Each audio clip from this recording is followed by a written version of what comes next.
بسم الله الرحمن الرحيم. الحمد لله الذي هدانا لهذا وما كنا لنهتدي لولا أن هدانا الله، والصلاة والسلام على أشرف الرسل وأكرم البشر الذي أرسله الله بالحق بشيرا ونذيرا وداعيا إلى الله بإذنه وسراجا منيرا. رب کائنات کی توفیق سے آج 11واں روزہ ہے اور ہم الحمدللہ 12ویں پارے کا خلاصہ جو ہے وہ پڑھ رہے ہیں. 12واں پارہ بنیادی طور پر اس میں 2 سورہ مبارکہ شامل ہیں. سورہ ہود مکمل صرف اس کی چند آیات 11ویں پارے میں ہیں، جبکہ سورہ یوسف کا کچھ حصہ. سب سے پہلے سورہ ہود جس طرح کے نام سے ظاہر ہے، یہ سیدنا ہود علیہ السلام کے نام سے اس سورہ مبارکہ کا نام رکھا گیا، اور یہ مکی سورہ مبارکہ ہے. نبی کریم صلی اللہ علیہ وسلم کے مکہ میں قیام کے آخری دور میں یہ نازل ہوئی. اور جب ہم مکی سورہ مبارکہ کا تذکرہ کرتے ہیں تو فوری طور پر ہمارے ذہن میں یہ بات آ جانی چاہیے کہ اس سورہ مبارکہ میں عقیدہ آخرت، عقیدہ توحید اور اس کے ساتھ ساتھ نبی کریم صلی اللہ علیہ وسلم پر ایمان، اس پر خصوصی زور دیا جائے گا. اور ساتھ ساتھ سابقہ امتوں کے، سابقہ اقوام کے جو قصے ہیں وہ بھی ہمارے سامنے رکھے جائیں گے. اور اس سورہ مبارکہ کے حوالے سے ایک حدیث مبارکہ جو کہ سنن ترمذی میں موجود ہے، سیدنا ابوبکر صدیق رضی اللہ تعالیٰ عنہ نے دیکھا کہ کائنات کے امام صلی اللہ علیہ وسلم کی داڑھی کے بال سفید ہیں، کچھ بال سفید ہیں. فرمایا آقا خیریت؟ فرمایا ابو بکر مجھے سورہ ہود، سورۃ الواقعہ، سورۃ المرسلات، سورۃ النبا اور سورہ تکویر انہوں نے بوڑھا کر دیا ہے. کیا مطلب؟ ہم پر تو قرآن اثر نہیں نہ کرتا. کائنات کے امام صلی اللہ علیہ وسلم خود فرما رہے ہیں کہ چونکہ ان سورہ مبارکہ میں آخرت کا تذکرہ ہے، قیامت کی ہولناکی کا تذکرہ ہے، سابقہ اقوام کی ہولناکی کا تذکرہ ہے، اس لیے ان سورہ مبارکہ نے مجھے بوڑھا کر دیا. اور شروع میں اللہ رب العزت نے اپنا تعارف کروایا کہ رب کائنات کیا کچھ کر سکتے ہیں. پھر اللہ رب العزت نے شرک سے توبہ کرنے کی ترغیب دی، اور جو شرک سے باز نہیں آتا اس کو دردناک قسم کے عذاب کی وعید سنائی ہے. اور پھر مشرکین مکہ کا آخرت کے بارے میں جو غلط عقیدہ تھا کہ آخرت ہے ہی نہیں، ہڈیاں بسیدہ ہو کے زندہ کیسے ہو سکتی ہیں، ان کا تذکرہ فرمایا. جو اس عقیدے کے انکاری ہیں ان کو خوفناک انجام سے ڈرایا.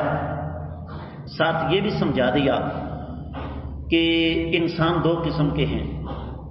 تنگی، مشکل، مصیبت جب کسی کافر پر آتی ہے اس کا رد عمل کیا ہوتا ہے؟ ایک مسلمان پر جب اللہ تعالیٰ کی طرف سے آزمائش آتی ہے تو وہ پھر کیا کرتا ہے؟ ساتھ ہی رب کائنات نے دنیا پرستوں کا انجام ہمارے سامنے رکھا. اس کے بعد اللہ رب العزت نے سابقہ کچھ اقوام کا ذکر کیا. ان میں سر فہرست سیدنا نوح علیہ السلام ہے. اور نوح علیہ السلام کی داستان جو ہے اس پر میں لمبی چوڑی بات نہیں کرتا، صرف اس کا ایک بڑا اہم نقطہ آپ کے سامنے رکھنا چاہتا ہوں جو ہماری آج کی نوجوان نسل کے لیے بہت ضروری ہے. آج کا نوجوان یہ سمجھتا ہے کہ یہ جو بوڑھی ہڈیاں ہیں نا، ان کو دنیا کا پتہ ہی نہیں، اور یہ اپنے آپ کو ضرورت سے زیادہ سمارٹ اور ضرورت سے زیادہ عقل مند سمجھتے ہیں. رب کائنات نے دراصل اس داستان میں خاص طور پر اس کا تذکرہ فرمایا کہ سیدنا نوح علیہ السلام کا بیٹا تھا.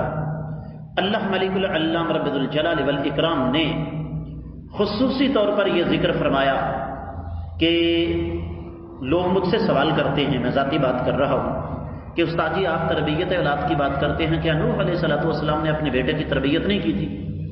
تو میں ان سے ایک سوال کرتا ہوں کہ یہ دیکھو تو صحیح کہ وہ جو بیٹا غرق ہوا تھا اس کی ماں کون تھی؟ اس لیے کہ بچوں کی تربیت میں سب سے زیادہ کردار ماں کا ہوتا ہے. اور آپ یہ دیکھیں کہ باوجود اس کے کہ بیٹا کافر تھا، لیکن چونکہ جگر کا ٹکڑا تھا، خون تھا، بہت دردناک صورتحال بنتی ہے اپنی آنکھوں کے سامنے جب اولاد کے ساتھ اس قسم کا معاملہ بنے۔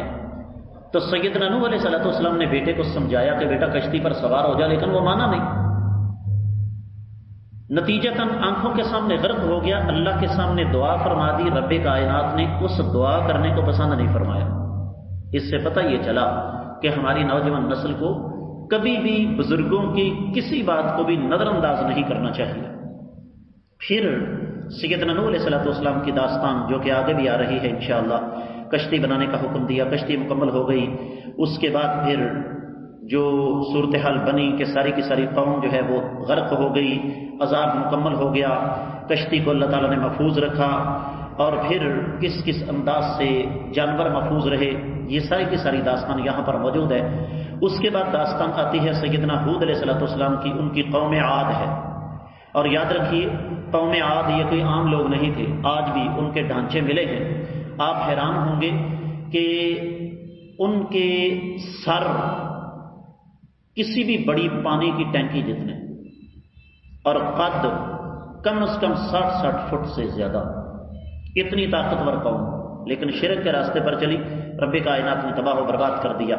پھر ان کے بعد تذکرہ آتا ہے سیدنا صالح علیہ السلام کی قوم کا، جن کے کھنڈرات، جن کے آثار آج بھی موجود ہیں۔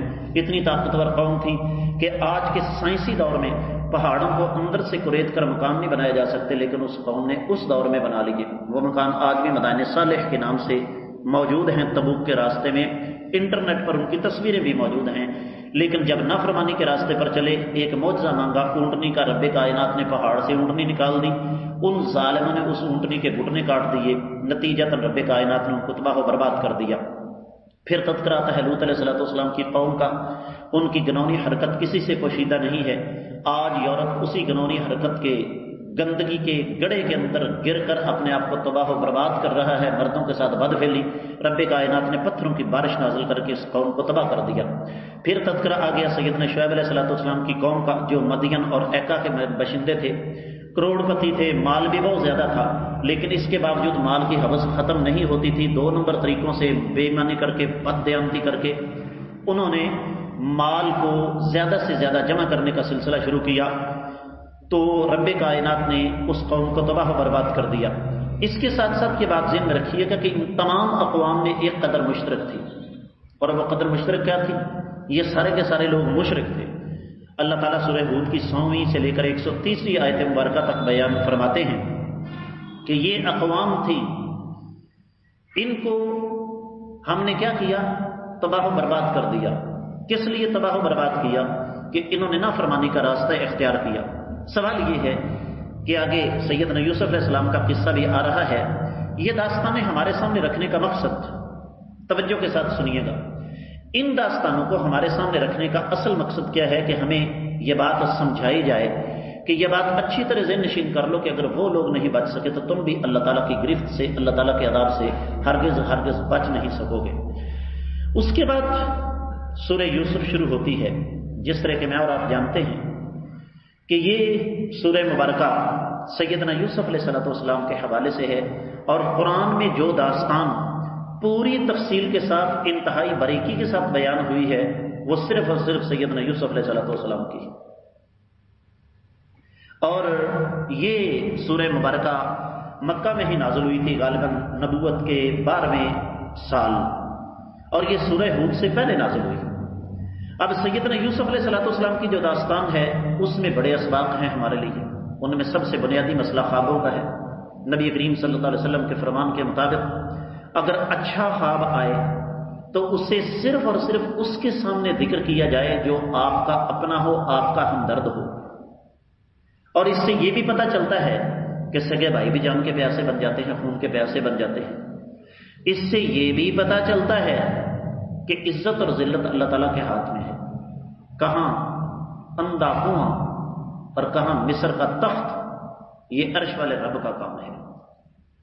تو رب کائنات نے سب سے پہلے خواب کا تذکرہ فرمایا، پھر یہ ذکر فرمایا کہ بھائیوں نے پہلے یوسف علیہ السلام کو قتل کرنے کا پروگرام بنایا، بعد میں اپنا پروگرام کینسل کر کے تو کہا کہ ان کو کنویں کے اندر پھینک دو. کنویں کے اندر پھینکا، رب کائنات نے وہاں سے صحیح سلامت نکالا، شاہ مصر کے محل میں پہنچ گئے. اور اس دوران سیدنا یعقوب علیہ السلام پر کیا بیتی یہ انسان سوچ کر لرز جاتا ہے. چھوٹا سا مسئلہ نہیں ہوتا، اولاد کی جدائی انسان کو اندر سے ختم کر دیتی. اب دیکھیے کہ سیدنا یوسف علیہ السلام خاندانی اور نسلی خون کی پہچان کیا ہوتی ہے. عزیز مصر کی بیوی یوسف علیہ السلام کو بہلاتی ہے، پھسلاتی ہے، مائل کرتی ہے، لیکن قرآن نے ایک بڑی حساس بات یہاں رکھی ہے. اور میں آپ کو ایک دلچسپ بات بتا دوں کہ اہل علم آج تک اس لفظ کا ترجمہ کرتے ہوئے لرزتے ہیں کہ وَلَقَدْ هَمَّتْ بِهِ وَهَمَّ بِهَا. وہ عورت یوسف علیہ السلام پر فریفتہ ہو گئی. عین ممکن تھا کہ یوسف علیہ السلام اس عورت کی طرف مائل ہو جاتے، لولا ان رأى برہان ربہ، اگر اپنے رب کی نشانی نہ دیکھ لیتے. نشانی کیا تھی؟ مفسرین کرام یہ لکھتے ہیں کہ عین اس موقع پر جب ان دونوں کے درمیان سوائے اللہ کے اور کوئی نہیں تھا، رب کائنات نے یوسف علیہ السلام کے سامنے ان کے باپ کی تصویر رکھ دی کہ یوسف کوئی قدم اٹھانے سے پہلے دیکھ لینا کہ نسل کون سی ہے تمہاری. خون کی پہچان یہاں ہوتی ہے. عام حالات میں تو ہم بھی کہیں گے ہم سے بڑا چودھری کوئی نہیں، لیکن چودراہتیں یہاں آتی ہیں. خیر، یہ سلسلہ جب تحقیق کی گئی تو سیدنا یوسف علیہ السلام بے قصور ثابت ہوئے. اس کے باوجود یوسف علیہ السلام کو جیل میں ڈال دیا گیا. اب اس سے پتہ چلتا ہے کہ جیل جانے والا ہر شخص مجرم نہیں ہوتا. بعض بے گناہ بھی جیل کے اندر چلے جاتے ہیں. اور جیل میں یوسف علیہ السلام کو کیوں ڈالا گیا وہ ایک علیحدہ کہانی ہے. لیکن یہاں جو بات اصل سمجھانا چاہتا ہوں، یوسف علیہ السلام فرماتے ہیں رب السجن احب الی مما یدعوننی الیہ. بڑی قیمتی بات ہے. عرش والے رب، جس گناہ کی طرف یہ عورت مجھے دعوت دیتی ہے اس کی نسبت مجھے جیل ہزاروں گنا زیادہ عزیز ہے. کس لیے؟ کہ میں منہ کالا کر کے آخرت میں آپ کے سامنے شرمندہ نہیں ہونا چاہتا. یہ اصل سبق ہے، یہ اصل درس ہے. تو اس کے بعد پھر جیل میں بھی یوسف علیہ السلام اپنے مشن سے پیچھے نہیں ہٹے. دو نوجوان ملتے ہیں، دونوں خواب کی تعبیر پوچھتے ہیں. یہاں میں ایک اور چیز بتا دوں، خوابوں کی تعبیر کا علم کسبی نہیں ہے. کتابیں پڑھ کے بھی انسان خوابوں کی تعبیر کا علم حاصل نہیں کر سکتا. استادوں کے پاس بیٹھ کر علم نہیں حاصل کر سکتا. یہ وحی ہوتا ہے اللہ کی طرف سے. اور میرے علم کے مطابق یا یہ علم سیدنا یوسف علیہ السلام کے پاس تھا اور یا محمد رسول اللہ صلی اللہ علیہ وسلم کے پاس تھا. کسی اور نبی کو اللہ نے یہ اعزاز نہیں دیا. ہو سکتا ہے میرا اندازہ غلط ہو، لیکن میں اپنے علم کی بات کر رہا ہوں. تو دو نوجوان یوسف علیہ السلام سے خوابوں کی تعبیر پوچھتے ہیں. یوسف علیہ السلام خواب کی تعبیر بتاتے بتاتے ان کو اللہ تعالیٰ کی توحید کی طرف بلا لیتے ہیں. اب وہ دونوں میں سے ایک نوجوان جو بادشاہ کا مشیر مقرر ہوتا ہے، بادشاہ کو شراب پلانے پر مقرر ہوتا ہے، بادشاہ ایک خواب دیکھتا ہے، درباریوں سے خواب کی تعبیر پوچھتا ہے، نہیں بتا سکتے. وہ کہتے ہیں یہ تمہارے دماغ کا خلل ہے. اس نوجوان کو اچانک یاد آتا ہے کہ سیدنا یوسف علیہ السلام اس خواب کی تعبیر بتا سکتے ہیں. یوسف علیہ السلام سے آ کر خواب کی تعبیر پوچھی. یہاں پھر نبی کی عظمت کا پتہ چلتا ہے. کہا جی بادشاہ کا حکم ہے آپ کو جیل سے نکال دیا جائے. کہا اس طرح میں جیل سے نہیں نکلوں گا. بڑی قیمتی بات ہے. فرمایا جیل سے تب نکلوں گا جب بادشاہ اس بات کا اقرار کرے گا کہ یوسف علیہ السلام بے گناہ ہیں. اصل عظمت کردار یہاں تو صورتحال یہ ہے، اللہ معاف فرمائے 10 روپے کی خاطر ہم ایمان فروخت کر دیتے ہیں. کہا نہیں، اگر مجھے جیل میں ڈالا گیا ہے تو مانو کہ بے گناہ جیل کے اندر ڈالا گیا ہے. اس کے بعد سیدنا یوسف علیہ السلام کو جیل سے نکال دیا گیا اور بادشاہ کو خواب کی تعبیر بتائی.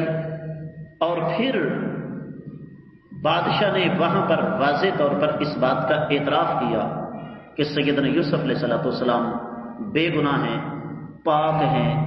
سیدنا یوسف علیہ السلام کا کردار شیشے کی طرح صاف اور شفاف ہے. 12واں پارہ یہیں پہ مکمل ہوتا ہے، لیکن یہ داستان یہاں پہ مکمل نہیں ہوتی. میں نے کہا نا، بڑی دلچسپ، بڑی دردناک داستان ہے. یعقوب علیہ السلام کے ساتھ کیا ہوا، یہ سارے کے سارے معاملات انشاءاللہ آگے آ رہے ہیں۔ اللہ تعالیٰ کی بارگاہ میں دعا ہے رب کائنات قرآن کو ہماری آنکھوں کا نور اور دلوں کا سرور بنائے، اس کے مطابق عمل کر کے اپنی دنیا اور آخرت بہتر بنانے کی توفیق عطا فرمائے۔ اقول قولی ھذا وآخر دعوانا ان الحمد للہ رب العالمین۔